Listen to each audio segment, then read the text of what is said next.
Welcome back. This is the second video in our pressure point fighting series where we continue to dive deep into mastering devastating techniques for real-world self-defense. So if you haven't seen the first video, make sure to check it out first. Today, we're going to build on what we've covered and take things to the next level. Let's get started. In a real-world self-defense situation, you could be up against multiple attackers or face the threat of weapons. Sometimes even your best shots won't be enough to take down an opponent. Whether they have a high pain tolerance, or if they're under the influence of drugs or alcohol, or simply hardened from years of combat experience, your initial strikes might not deliver the expected results. When conventional techniques fall short, combat pressure points becomes your go-to strategy. Unlike the mystical dim mak, death touch, or other forms of mysticism, combat pressure points is grounded in anatomy, science, and practical reality. Now, when overwhelming force alone isn't enough, combat pressure points let you target the body's most vulnerable areas with pinpoint precision. Now, I've outlined these techniques in detail in my best-selling book, Combat Pressure Points, where I show how to apply them effectively in real-world situations. So you can find the link in the description down below if you'd like to check out the book. So if you're ready to see how precision strikes can incapacitate even the toughest opponents, let's dive in. The term pressure points can mean different things to different martial artists depending on their system of combat.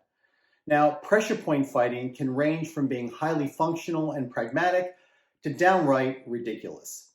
Now, in my contemporary fighting arts system, we focus exclusively on real-world self-defense, and our approach to pressure point fighting is divided into three categories.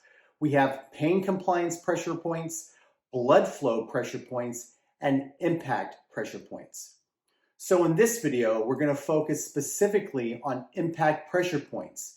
And since we're targeting vital areas, we'll be concentrating exclusively on strikes to the head, a concept I call headhunting. So if you're ready to level up your understanding of pressure point fighting and learn how to strike with precision, make sure to hit that like button and subscribe to the channel. That way you won't miss any of our future videos where we dive deeper into advanced techniques and strategies for real-world self-defense.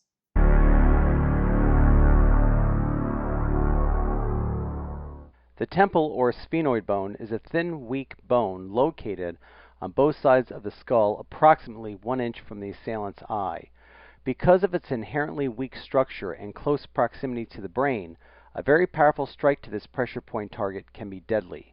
Other possible injuries include unconsciousness, hemorrhage, concussion, shock, and coma. In this video segment, the feeder on the right holds the focus mitts at the proper angle and range for Russ to deliver hook punches to the temple region. Focus mitts are actually a great alternative for people who don't have access to a heavy bag or body opponent bag. Remember that striking the assailant's temple can be deadly and should only be used in self-defense situations that warrant the use of deadly force.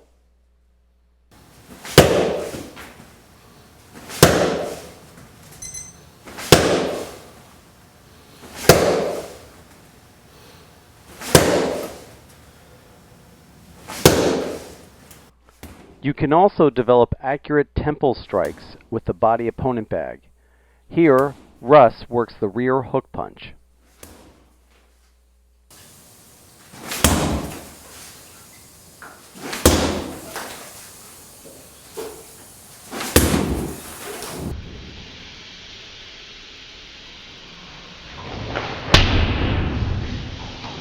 Attacking the temple is not just limited to natural body weapons. As a matter of fact, you can also use weapons like the kubaton or stick.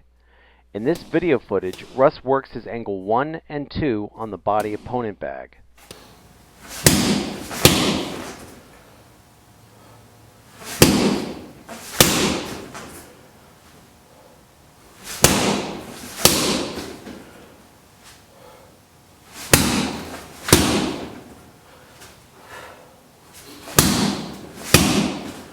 Finally, we have elbow strikes that can be delivered to the temple.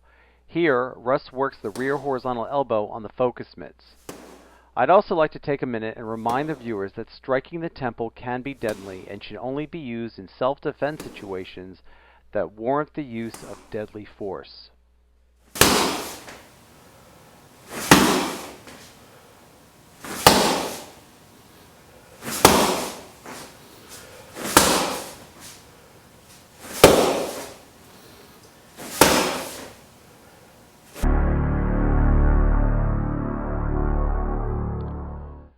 The nose is made up of a thin bone, cartilage, numerous blood vessels, and many nerves.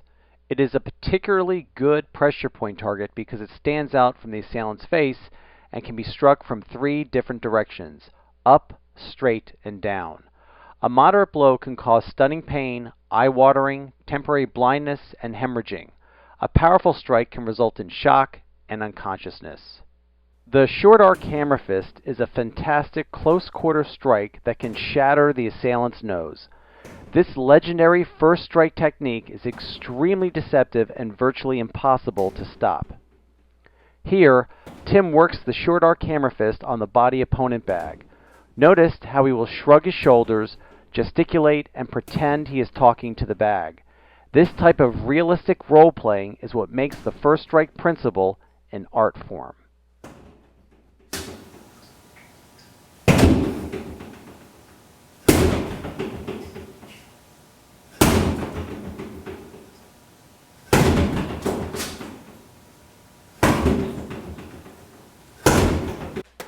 If you don't own a body opponent bag, you can always use a focus mitt to develop the short arc hammer fist strike.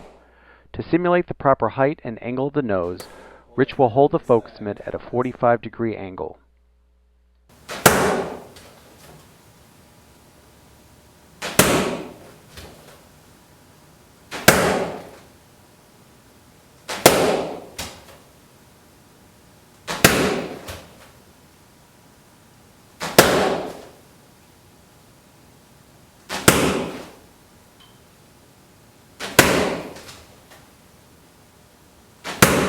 The rear palm heel strike to the nose is a staple self-defense technique taught in just about every self-defense school.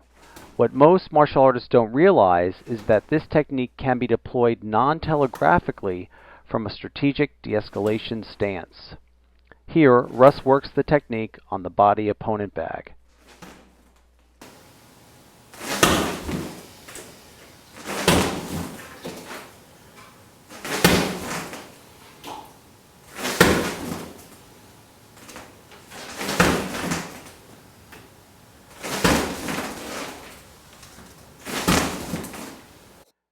Once again, for those of you who don't own a body opponent bag, you can still develop the palm heel with the focus mitts. Just be certain that your training partner holds the mitt at the proper angle and height for the nose strike.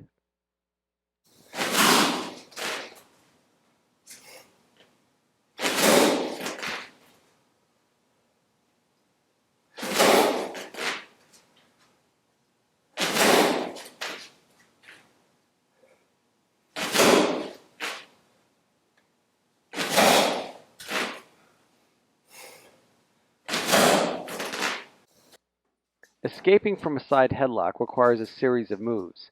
However, one of the most important is the septum pull directly under the nose. Here, Mike, the guy on the right, quickly counters the assault by exploiting the sensitivity and vulnerability of Rich's nose.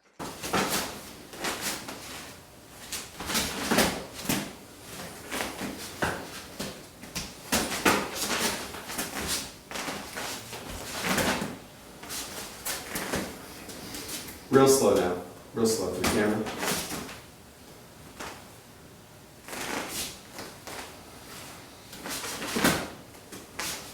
Yeah.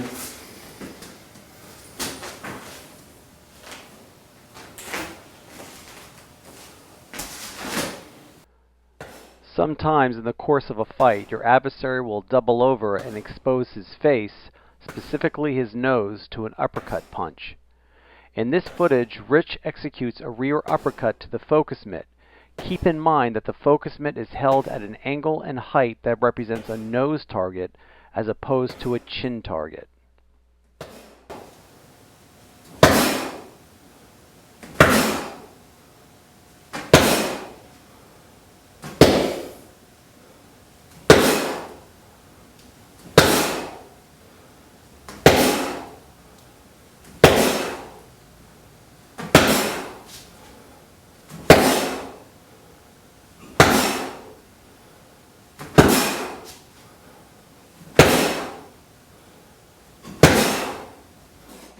Another way to exploit an adversary that doubles over in a fight is to attack his nose by delivering knee strikes.